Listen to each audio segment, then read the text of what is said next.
নমস্কার, hello homeopathy চ্যানেলে আমি মানবেন্দ্র।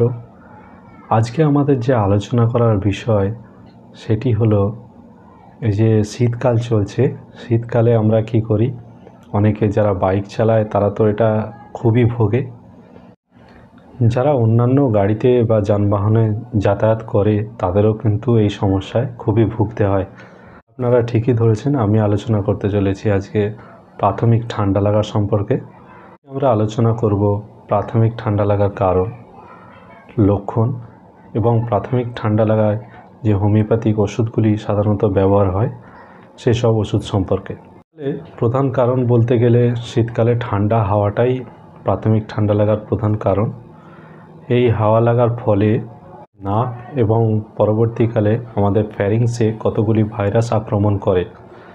সেই ভাইরাসগুলির মধ্যে প্রধান হলো রাইনো ভাইরাস বা ক্যাটারাল। এদের সঙ্গে অন্যান্য ভাইরাসরাও আক্রমণ করতে পারে। তাদের মধ্যে অন্যান্যগুলো হলো স্ট্যাফাইলো, স্ট্রেপ্টো এবং নিউমোকক্কাস। এই ভাইরাসগুলি আক্রমণ করার পর আমাদের প্রথম যে লক্ষণগুলো আসে সেই লক্ষণগুলো হলো অনবরত নাক সুরসুর করা এবং হাঁচি হওয়া, গলার ভিতরে শুকনো হয়ে যায় এবং গলা ব্যথা বা স্বরভঙ্গ হতে পারে, মাথা ভার হয়ে যাওয়া বা মাথা ধরাও দেখা দিতে পারে, নাক ও চোখ দিয়ে জল ঝরতে পারে, চোখ এবং নাক এবং অনেকের গলাতে অনেক জ্বালাভাব লক্ষ্য করা যায় এবং এর সঙ্গে অনেকের হালকা জ্বর থাকতে পারে। এই লক্ষণগুলির উপর ভিত্তি করে আমাদের হোমিওপ্যাথির কিছু মেডিসিন আছে যেগুলো দিলে এটি 2-1 দিনের মধ্যেই কন্ট্রোল হয়ে যায়।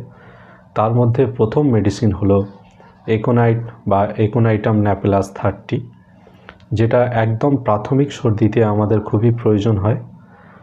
এই ওষুধটি 30 পাওয়ারে দিনে 2বার বা 3বার করে খেলে খুব তাড়াতাড়ি, যেটা প্রাথমিক সর্দি হয় তাতে কিন্তু খুব তাড়াতাড়ি উপকার দেখা দেয়। পরবর্তী মেডিসিন হলো আর্সেনিকাম অ্যালবাম 30, যেটা একোনাইট যদি না কাজ করে তাহলে আর্সেনিকাম অ্যালবাম 30 ব্যবহার করা হয়। এটি দিনে 2বার করে খেতে হয়, 2 ফোঁটা করে।